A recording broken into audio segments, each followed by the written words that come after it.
Clip number 885۔ اس clip میں آپ قرآن پاک کی سورہ حج کی آیت نمبر 26 سے 28 تک کی تلاوت، ترجمہ اور تفسیر قرآن صراط الجنان سماعت فرمائیں گے۔ بسم اللہ الرحمن الرحیم۔ ترجمہ، اللہ کے نام سے شروع جو نہایت مہربان رحمت والا ہے۔ وَإِذْ بَوَّأْنَا لِإِبْرَاهِيمَ مَكَانَ الْبَيْتِ أَلَّا تُشْرِكْ بِي شَيْئًا وَطَهِّرْ بَيْتِيَ لِلطَّائِفِينَ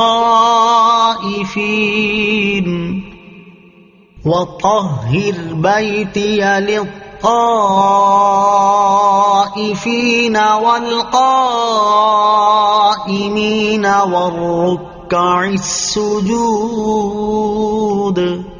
ترجمہ، اور یاد کرو جب ہم نے ابراہیم کو اس گھر کا صحیح مقام بتا دیا اور حکم دیا کہ میرے ساتھ کسی کو شریک نہ کرو، اور میرے گھر کا طواف کرنے والوں اور قیام کرنے والوں اور رکوع سجدہ کرنے والوں کے لیے خوب صاف ستھرا رکھو۔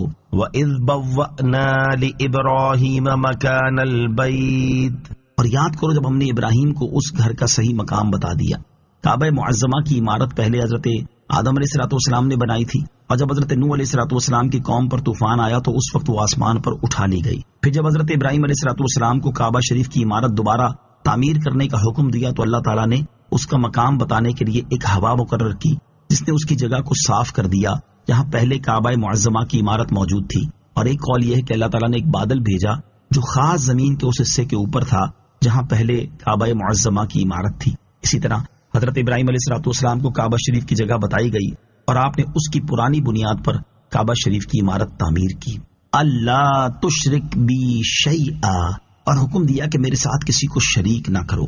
کعبہ شریف کی تعمیر کے وقت اللہ تعالیٰ نے حضرت ابراہیم علیہ السلام کی طرف وحی فرمائی کہ میرے ساتھ کسی کو شریک نہ کرو، اور میرے گھر کو طواف کرنے والوں، قیام کرنے والوں اور نماز پڑھنے والوں کے لیے شرک سے، بتوں سے اور ہر قسم کی نجاستوں سے خوب صاف ستھرا رکھو۔ وَأَذِّن فِي النَّاسِ بِالْحَجِّ يَأْتُوكَ رِجَالًا وَعَلَى كُلِّ ضَامِرٍ يَأْتِينَ مِن كُلِّ فَجٍّ عَمِيقٍ لِيَشْهَدُوا مَنَافِعَ لَهُمْ وَيَذْكُرُوا اسْمَ اللَّهِ فِي أَيَّامٍ مَّعْلُومَاتٍ عَلَى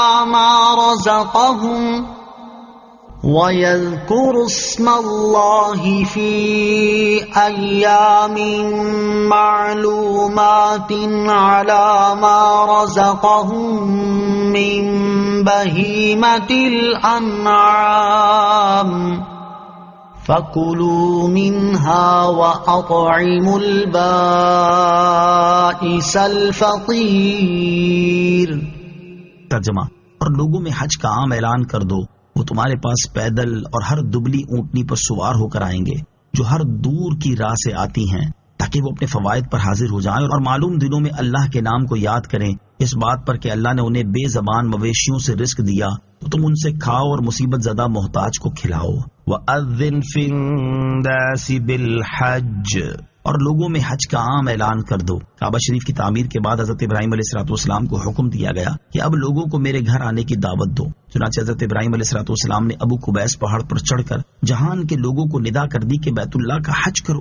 جن کی قسمت میں حج کرنا لکھا تھا انہوں نے اپنے باپوں کی پشتوں اور ماؤں کے پیٹوں سے جواب دیا، لبیک اللہم لبیک، یعنی میں حاضر ہوں، اے اللہ میں حاضر ہوں۔ حضرت حسن رضی اللہ تعالیٰ عنہ کا قول ہے کہ اس آیت اذن میں رسول کریم علیہ السلام کو خطاب ہے۔ چنانچہ حجۃ الوداع میں آپ علیہ السلام نے اعلان کر دیا اور ارشاد فرمایا کہ اے لوگو، اللہ عز و جل نے تم پر حج فرض کیا تو حج کرو۔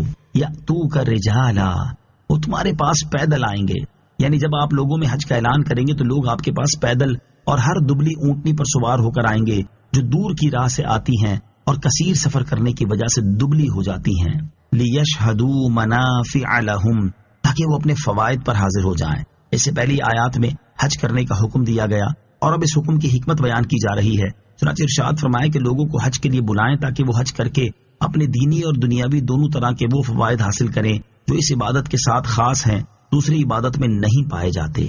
حج کا دینی اور دنیاوی فائدہ، حج کرنے والے کو دینی فائدہ تو یہ حاصل ہوتا ہے کہ اللہ تعالیٰ اس کے گناہ بخش دیتا ہے اور وہ گناہوں سے ایسے پاک ہو کر لوٹتا ہے جیسے اس دن گناہوں سے پاک تھا جب وہ ماں کے پیٹ سے پیدا ہوا تھا۔ چنانچہ حضرت ابو ہریرہ رضی اللہ تعالیٰ عنہ سے روایت ہے، حضور اقدس علیہ الصلوۃ والسلام نے ارشاد فرمایا، اور یہ بخاری شریف کی حدیث ہے، کہ جس نے اللہ تعالیٰ کی رضا کے لیے حج کیا اور حج کے دوران کوئی فحش کلام کیا نہ فسق کیا تو وہ گناہوں سے ایسے پاک ہو کر لوٹے گا جیسے اس دن تھا جب وہ ماں کے پیٹ سے پیدا ہوا۔ ترمذی شریف کی حدیث حضرت عبداللہ ابن مسعود رضی اللہ تعالیٰ عنہ سے روایت ہے، حضور پر نور علیہ الصلوۃ والسلام نے ارشاد فرمایا، حج و عمرہ محتاجی اور گناہوں کو ایسے دور کرتے ہیں جیسے بھٹی لوہے، چاندی اور سونے کے میل کو دور کر دیتی ہے، اور حج مبرور کا ثواب جنت ہی ہے۔ اور دنیاوی فائدہ یہ ہے کہ حج کے دنوں میں لوگ تجارت کر کے مالی نفع بھی حاصل کرتے ہیں۔ وَيَذْكُرُ اسْمَ اللَّهِ فِي أَيَّامٍ مَّعْلُومَاتٍ، اور معلوم دنوں میں اللہ کے نام کو یاد کریں۔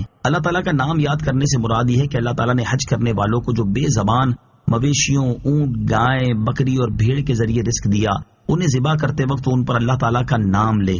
یا اس سے مراد یہ ہے کہ اللہ تعالیٰ نے حج کرنے والوں کو جو بے زبان مویشیوں، اونٹ، گائے، بکری اور بھیڑ سے رزق دیا، اس نعمت پر وہ اللہ تعالیٰ کی حمد اور شکر کریں اور اس کی پاکی بیان کریں۔ معلوم دنوں سے کیا مراد ہے، اس کے بارے میں دو قول ہیں۔ نمبر 1، ان سے ذی الحجہ کے 10 دن مراد ہیں۔ یہ حضرت علی المرتضیٰ، حضرت عبداللہ ابن عباس، حضرت حسن اور حضرت قتادہ رضی اللہ تعالیٰ عنہم کا قول ہے، اور یہی امام اعظم ابو حنیفہ رضی اللہ تعالیٰ عنہ کا مذہب ہے۔ نمبر 2، معلوم دنوں سے قربانی کے دن مراد ہیں۔ یہ حضرت عبداللہ ابن عمر رضی اللہ تعالیٰ عنہما کا قول ہے، اور امام ابو یوسف اور امام محمد رحمت اللہ تعالیٰ علیہما بھی اسی کے قائل ہیں۔ فَكُلُوا مِنْهَا، تو تم ان سے کھاؤ۔